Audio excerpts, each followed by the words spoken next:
मेरा अभिवादन स्वीकार कीजिए। मैं हूं एस्ट्रोलॉजर रवि गुप्ता। प्रिय दर्शकों, आज मैं आपके समक्ष जो वीडियो लेकर के आया हूं, यह है सितंबर महीने का वृषभ लग्न और राशि वाले आपका संपूर्ण मासिक राशिफल का हाल। मैं आपको पूरे महीने का हाल बताऊंगा, कर्म क्षेत्र से लेकर के धन से लेकर के प्रत्येक क्षेत्रों के बारे में चर्चा करेंगे।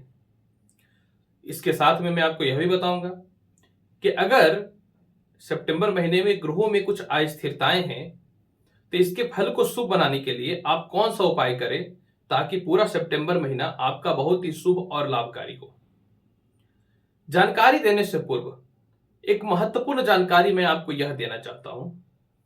ये जो मेरा वीडियो है तो लग्न पे आधारित, अर्थात आपको अपना लग्न पता है तो मेरी इस जानकारी को लग्न के अनुसार ही देखिए। आपको अपना लग्न नहीं पता है, तदुपरांत आप चंद्र राशि या नाम राशि के अनुसार इस जानकारी को देख सकते हैं। तो चलिए वृषभ लग्न व राशि वाले, सबसे पहले हम लोग चर्चा करते हैं कैसा रहेगा सितंबर महीने में आपके जीवन में आपके कर्म क्षेत्र का हाल।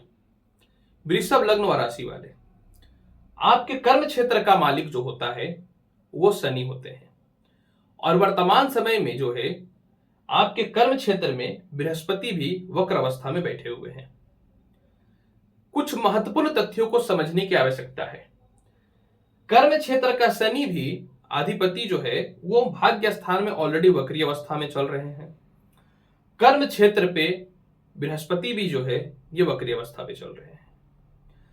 सर्वप्रथम कुछ तथ्यों की चर्चा करते हैं। 14 सितंबर तक वक्री बृहस्पति कर्म क्षेत्र में बैठे हुए हैं।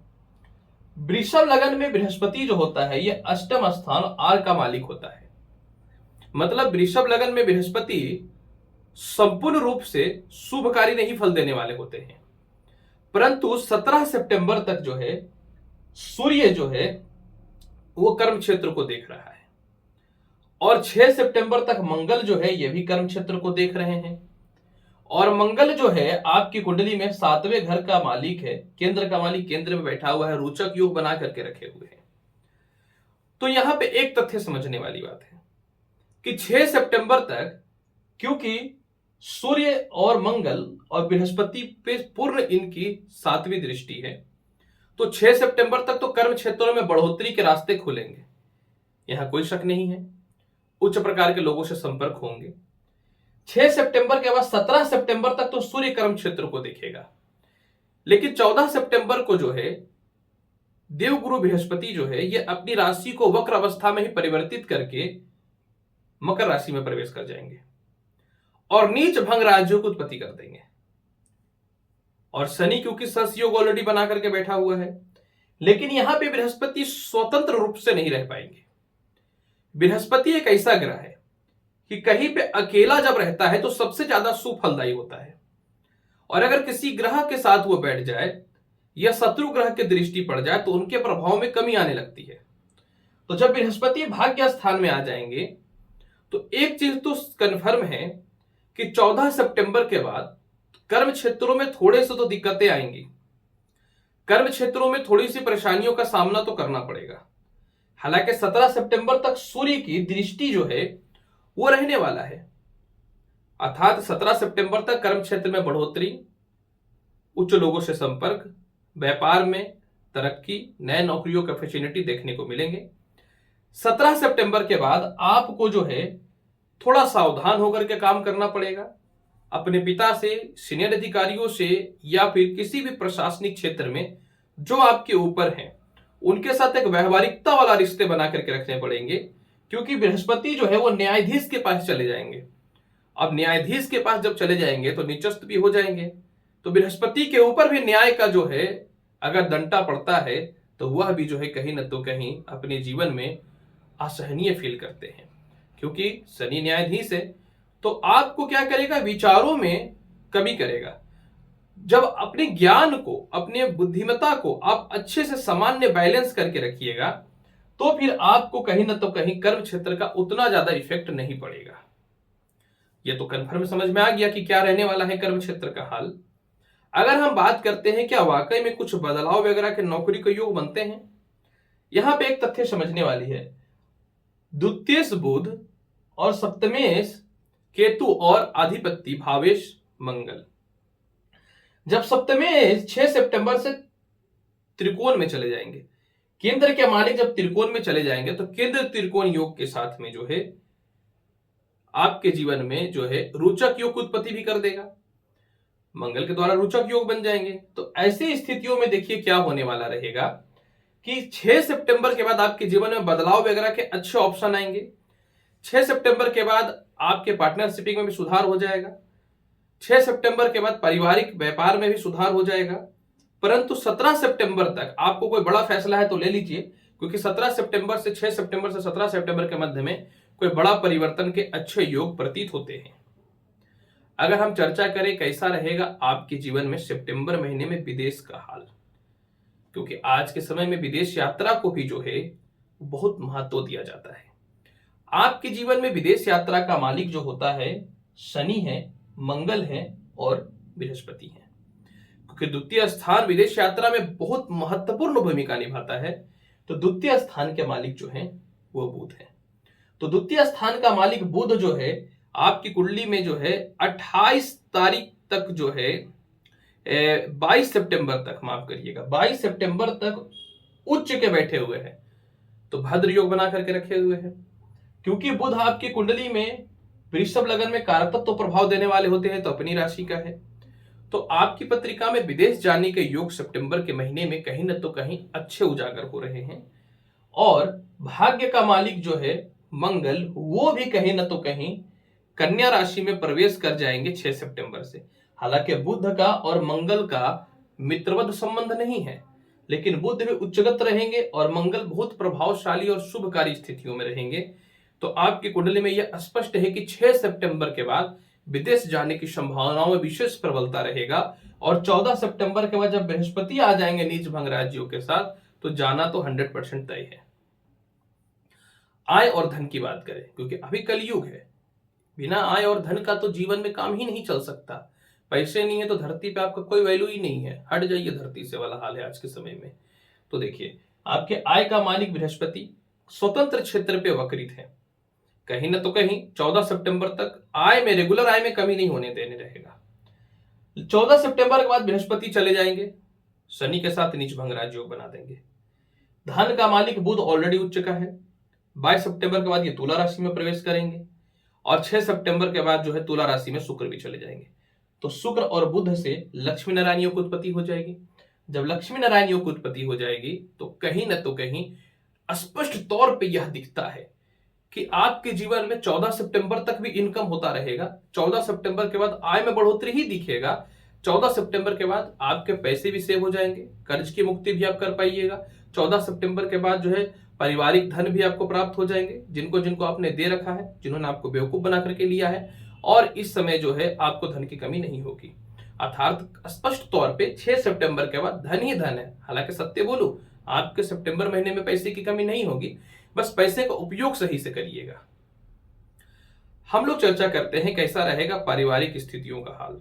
देखिए पारिवारिक स्थिति का बात अगर करते हैं, खास करके दाम्पत्य जीवन का, अभी दाम्पत्य जीवन में ऑलरेडी केतु बैठा हुआ है, राहु देख रहा था। इधर क्या हुआ, मंगल जो है चौथी दृष्टि से अपनी स्वयं की राशि को देख रहा था।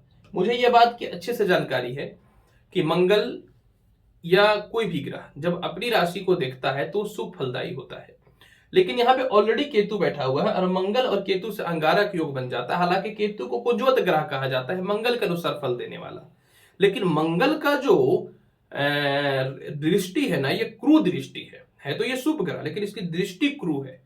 तो 6 सितंबर के बाद आपके वैवाहिक जीवन में सुधार हो जाएंगे। 6 सितंबर के बाद विवाह के लिए बहुत ही अच्छे रिश्ते आने चालू हो जाएंगे। और द्वितीय ऑलरेडी पंचमेश तो है, लेकिन प्रेम से विवाह के योगों में जो बाधाएं उत्पन्न हो रही थी वो 6 सितंबर के बाद होना चालू हो जाएगा, क्योंकि आपकी कुंडली में केंद्र का मालिक त्रिकोण में जाएगा मंगल, तो केंद्र त्रिकोण राजयोग भी बना देगा। और जब सप्तमेश पंचमेश हो जाते हैं और द्वितीय पंचमेश हो जाते हैं तो प्रबल जो है प्रेम विवाह का योग बनता है। और जब 14 सितंबर के बाद ऐसे भी बृहस्पति जब आ जाएंगे यहाँ पे, तो ये नौवीं दृष्टि भी तो डालने लगेंगे ना पंचम हाउस पे, तो पंचम हाउस के कारक भी होते हैं बृहस्पति। तो कहीं ना तो कहीं स्पष्ट तौर पे आपके जीवन में यह दिखता है कि प्रेम विवाह का योग बहुत अच्छे हैं। अगर हम लोग बात करते हैं कैसा रहेगा रिश्तेदारों से भाई बहनों से तालमेल का हाल, बड़े भाई बहनों का मालिक बृहस्पति 14 सितंबर के बाद जो है नीच भंग राजयोग बना देगा। तो 14 सितंबर के बाद ही नहीं, ऐसे भी आपकी कुंडली में बुध और शुक्र दोनों जो है ना वो देख रहा है आपके आय स्थान को, बड़े भाई बहन के स्थान को देख रहा है। छोटे भाई बहनों स्थान का स्वामी चंद्रमा है, और जब बृहस्पति आपकी कुंडली में 14 सितंबर के बाद भाग्य स्थान में आ जाएंगे तो ये डाल देंगे दृष्टि 7वीं तृतीय स्थान पे। तो पूरे महीने आपके रिश्तेदारों से छोटे भाई बहनों से तालमेल बहुत अच्छा रहेगा। संपत्ति कारक तृतीय स्थान खानदानी संपत्ति की स्थितियों को बढ़ाने वाला रहेगा, धार्मिक कृत्य बढ़ाने वाला रहेगा। तो चतुर्थ स्थान अधिपति सूर्य और मंगल आपकी संपत्ति को बढ़ाने वाला रहेगा। पूरे महीने संपत्ति में विशेष प्रबलता दिखने के योग बनेंगे। परंतु 22 सितंबर तक संपत्ति का योग बहुत ही प्रबल दिखता है, और 17 सितंबर के बाद और प्रबल दिखता है। 17 सितंबर तक, बाद नहीं, 17 सितंबर तक, क्योंकि 17 सितंबर तक ही ना सूर्य अपनी राशि में बैठे रहेंगे। तो 17 सितंबर तक संपत्ति का योग में प्रबलता है। 17 सितंबर तक आप कोई भी प्रॉपर्टी या कोई भी गैजेट्स लेना चाहते हैं तो ले लीजिएगा का मुझे पता है कि आप ले ही लीजिएगा। यानी संपत्ति से रिलेटेड जो भी समस्याएं हैं वो 17 सितंबर तक सॉल्व हो जाएंगी आपकी। 17 सितंबर के बाद कोई दिक्कत नहीं है। अगर केंद्र पंचम स्थान जाएंगे तो भी केंद्र त्रिकोण राजयोग बनेगा, यानी संपत्ति का योग में प्रबलता है। माता पिता से तालमेल, सत्य बोलना चाहूंगा, कहीं न तो कहीं पूरे महीने काफी शुभकारी और लाभकारी रहेंगे। माता पिता का जो स्वास्थ्य वगैरह खराब चल रहा था उसमें भी सुधार हो जाएगा, और वक्री बृहस्पति जब नीच भंग राजयोग की स्थिति में आएंगे तो थोड़ा सा कहीं न तो कहीं हल्का सा पिता के कर्म क्षेत्रों में दिक्कत आ सकता है। संतान की स्थितियों की बात कर लेते हैं और शिक्षा की स्थितियों की बात कर लेते हैं। आपके शिक्षा स्थान का मालिक बुध जो है और शुक्र है। सर्वप्रथम एक चीजों की बात करना चाहूं आपसे। बुध जो है यहाँ पे उच्च अवस्था में बैठे हुए हैं और भद्र योग बना करके रखे हैं। शुक्र बुध के साथ 6 सितंबर तक जो है लक्ष्मी नारायण योग और नीच भंगराज योग बना करके बैठे हुए हैं। लेकिन शुक्र जो है 6 सितंबर को पंचम स्थान को छोड़ देगा, यानी 6 सितंबर के बाद फिर जो है आप शिक्षा में आप बड़ा निर्णय लीजिएगा, उचित शिक्षा के योग बनने चालू हो जाएंगे। और सबसे महत्वपूर्ण बात क्या है कि जब मंगल जो है प्रवेश कर जाएंगे 6 सितंबर से कन्या राशि में, तो जो भी व्यक्ति टेक्निकल फील्ड से लेकर के फाइनेंस या किसी भी क्षेत्रों में उच्च शिक्षा ग्रहण करना चाहते हैं वो अच्छा रहेगा। लेकिन बुध का और मंगल में मित्रवत संबंध नहीं है, और बुध 17 सितंबर तक देखिए रहेंगे कन्या राशि में। तो आपको मैं 6 सितंबर के बाद यही बोलना चाहूंगा कि वाणी और मस्तिष्क पे नियंत्रण रखिएगा, माइंड को कॉन्सेंट्रेट करिएगा, तभी शिक्षा में प्रबलता आएगा। नहीं तो ये दोनों ग्रह मिलकर के शिक्षा को डुबाने का प्रयास करेगा। यही सेम आधार संतान सुखों की स्थितियों में भी रहेगा। आपके प्रथम संतान की बात करना चाहूं जो आपके ज्येष्ठ पुत्र हैं, उसकी तरक्की के रास्ते तो पूर्ण रूपेण अच्छे खुलेंगे।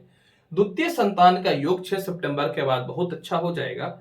और तृतीय संतान कारक जो है स्थितियों की बात करो तो तृतीय संतान के फ्यूचर वगैरह को लेकर के जो आपकी जीवन में परेशानियां चल रही हैं 14 सितंबर के बाद उसमें भी सुधार के योग बन जाएंगे। हम बात करना चाहें लॉटरी सट्टा शेयर मार्केट का। देखिए लॉटरी सट्टा शेयर मार्केट का पूरे महीने का हाल बहुत बढ़िया है, कहीं से कोई विशेष परिवर्तन नहीं बताने वाला हूं मैं। हेल्थ, स्वास्थ्य बहुत महत्वपूर्ण होता है। अगर स्वास्थ्य की चर्चा करना चाहें, स्वास्थ्य कारक शुक्र नीच भंग राजयोग बना करके रखे हुए हैं। 6 सितंबर से शुक्र अपनी स्वयं की राशि में आ जाएगा। जब लग्नेश 6 सितंबर से अपनी स्वयं की राशि में आ जाएगा तो आपके मानसिक तनाव भी दूर हो जाएंगे, स्वास्थ्य संबंधित जो परेशानियां चल रही थी वह भी ठीक हो जाएंगे, कर्ज की मुक्ति के भी रास्ते खुल जाएंगे, आत्मविश्वासी फील करने वाले रहिएगा। यही नहीं, आपकी कुंडली में जो इन दिनों क्या हो रहा था कि थायराइड, लीवर, शुगर से जो परेशानियां चल रही थी और यूरिन इन्फेक्शन की जो स्थितियां चल रही थी, इसकी भी स्थितियों में सुधार जो है कहीं न तो कहीं आपके जीवन में 6 सितंबर के बाद हो जाएगा। अब मैं बताता हूं कि उपाय क्या करना चाहिए। सर्वप्रथम देखिए, लग्नेश 6 सितंबर तक तो नीचस्थ है, अब है तो नीच का, भले ही नीच भंग राजयोग बना दे, पैर टूटा तब तो ज्वाइंट हुआ। तो 6 सितंबर तक लक्ष्मी चालीसा का पाठ करिए। दूसरी महत्वपूर्ण जानकारी, बृहस्पति भाग्य स्थान में आके नीच भंग तो बना देगा लेकिन स्वतंत्र पूर्ण नहीं रह पाएगा। और जब स्वतंत्र नहीं रहेगा तो कहीं ना तो कहीं बृहस्पति डिस्टर्ब भी होगा, क्योंकि राहु की दृष्टि भी बृहस्पति के ऊपर 14 सितंबर के बाद आ जाएगा। तो 14 सितंबर के बाद प्रत्येक दिन विष्णु जी को किशमिश का भोग लगाइएगा और ओम नमः भगवते वासुदेवाय इस मंत्र का जाप कीजिएगा। पूरे महीने अगर चाहते हैं परिस्थितियों को बहुत ही अच्छा बनाना, तो पर डे 1 पीस पेड़ा माता दुर्गा और माता लक्ष्मी को भोग लगा दीजिएगा, एक एक पीस। पूरे महीने आपका बहुत ही बढ़िया रहने वाला रहेगा। और सत्य बात यही है कि पूरे महीने जो है आपको 14 सितंबर के बाद थोड़ा पेशेंसफुली जीवन जीना पड़ेगा, क्योंकि नीच भंग राजयोग रहेगा, लेकिन मंगल और शनि की युति थोड़ा सा डिस्टर्ब तो करेगा ही। प्रिय वृषभ लग्न और वृषभ राशि वाले, सितंबर महीने का संपूर्ण मासिक राशिफल मैंने आपके समक्ष प्रस्तुत कर दिया। उम्मीद करता हूं कि बताई गई जानकारी से आप पूर्ण रूपेण संतुष्ट होंगे। तो आप मेरे चैनल पर नए हैं तो चैनल को लाइक करिए, शेयर करिए, सब्सक्राइब करिए। आऊंगा अगली वीडियो में और महत्वपूर्ण और ज्ञानवर्धक जानकारी के साथ। तब तक के लिए नमस्कार, अच्छे से रहिए, धन्यवाद।